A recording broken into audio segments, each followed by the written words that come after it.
Hello there. Today I'd like to show you how to set up a new world in creative and survival mode, but peaceful. So this is mainly for exploration, experiencing a new world, just where you can maybe still break blocks and build things, but you won't be killed. So let's have a look how to do that. I'm going to click Create New. And then the top, Create New World. Here are the main options. We're going to give our world a name. Let's call it YouTube. We're going to set the default game mode to survival, but it doesn't particularly matter because we can switch it back and forth as we want. We'll set it to peaceful.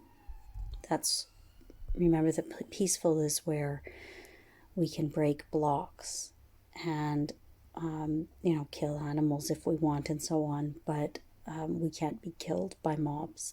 We won't have any hostile mob. And it's a lot harder to die. All right, so world preferences. We're going to start with a map and a bonus chest that will have a few beginning things for us in there. These player permissions are for if you're going to have a friend come and join your world, then you can decide, are they just going to be a member that they can play in the world but can't change any settings? You can set them as an operator where they can change settings, and a visitor can look around but can't really do anything. We're going to set it to member. The world type could be flat or infinite. Flat is if you're new to Minecraft, but you remember the old days, kind of what entered our cultural consciousness of Minecraft was the green, grassy, flat world. Some people still play on that for purposes of experimentation and building, but I prefer infinite because it's quite beautiful. For a seed, we're going to put in some random numbers so we don't know what we're getting. The simulation distance is next, and that is how many chunks away things will happen within your world. So you do have like a certain distance away that blocks will load so that you can see things in the distance. But simulation distance decides how far away mobs will generate or how far away farms will grow, because if everything is going on all at once and it's quite far away from you, it's quite a heavy load on, well, it would be on, your computer or on your phone in this case. So you don't want it to be too high if you want it to run pretty smoothly, because you don't want things happening quite far away from where you're standing at all times. Friendly fire, that's not particularly important in this mode. That's so that you can set it so that you can or cannot hurt other players or your pet, for example. Show coordinates I always turn on because that is my way of navigating. I don't particularly remember the landscape, so that helps me. Fire spreads, I turn that off. That's exactly what it says on the tin. If you accidentally hit your flint and steel on something and a tree catches fire, another tree will catch fire and another, or you could set your house on fire, things like that. TNT explodes. In this mode, again, it doesn't particularly matter, so I keep it on. If you are afraid of destroying things accidentally, you would maybe turn that off. Respawn blocks, we aren't going to use that in our world, so it doesn't matter. That's for if you want to set an anchor where you respawn if you die, but we aren't going to be setting a new one because we can do that manually.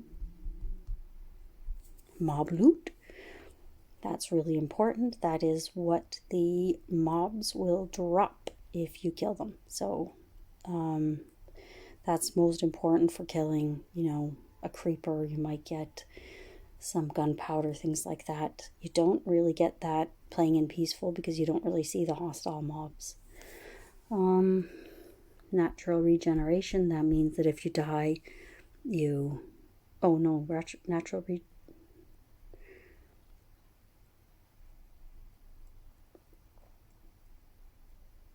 natural regeneration is where you will begin to regain your health quite quickly.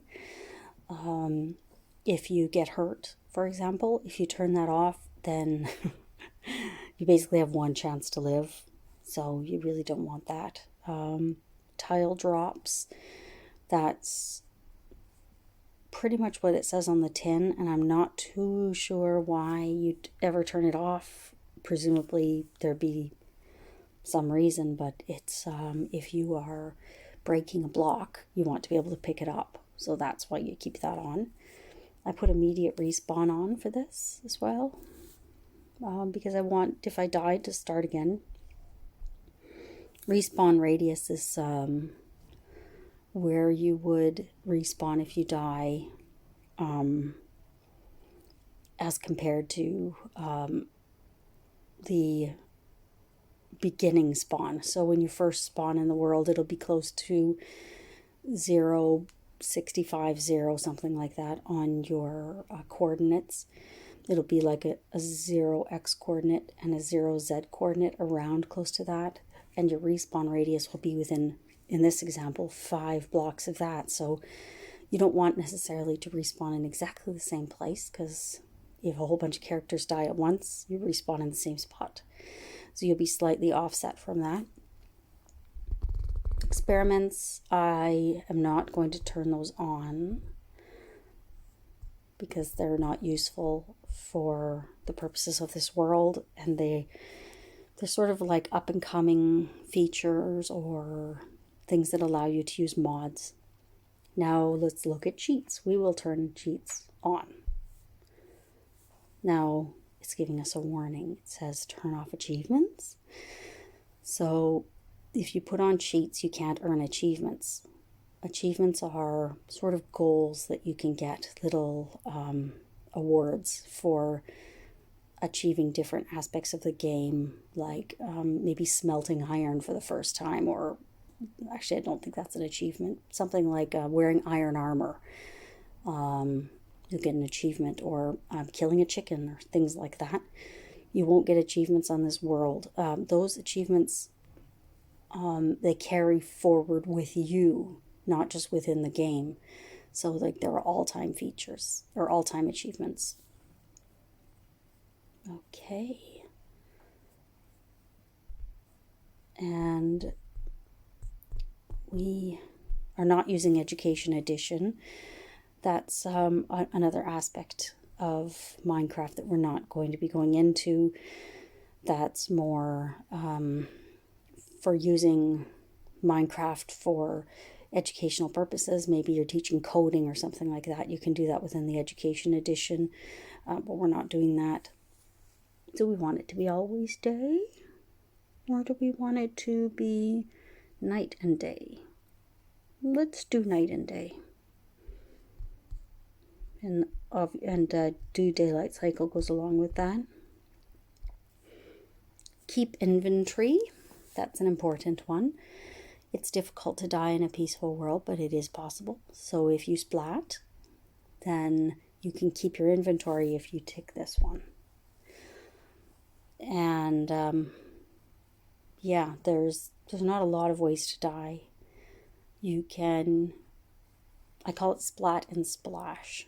Splat is obviously falling. Splash is you can drown from water, gravel, sort of like drowning, sand, snow, and lava are all things that can kind of drown you. Mob spawning, if you turn that off, you won't have any villagers, you won't have any cows, it'll be a very lonely world, so I leave that on. Mob griefing, that's not important in this world too much. That's something you would turn off in a really dangerous world, because maybe you wouldn't want creepers or endermen to do their worst work, but it doesn't matter. Entities drop loot, we'll just keep that on, but it's not particularly relevant to us. because we won't be getting a lot of loot because we won't have really any hostile mobs. Weather cycle, then you get some lightning and rain. That can be a bit annoying because you can't see very far, but it's kind of peaceful. Command blocks enabled. That's more advanced for people wanting to do some actual commands, coding, and so on. And random tick speed. This one is extremely important. We are going to keep it on 1 for now, but we might go and change it sometimes. The tick speed relates to time in the game. If you increase tick speed, the time goes by faster, it ticks faster. So you will have your crops will grow faster, your trees will grow instantly, things like that. Whereas if the tick speed is quite low like this, they call it random, but on your phone it will always be 1. So if you just leave it as the default, it takes a very long time for things to grow, and you have to be close by them for them to grow. So if you go and leave the chunk and go 3 chunks over, and then you come back to your farm, it won't have grown. You have to be nearby. So that's something to keep in mind. Okay, those are the basic game settings. And one of the things I always do by accident is I click the very top left that says create new world, which actually just takes you back. What I need to do is click create right here. There we go. And in the next video, we'll actually check out this world.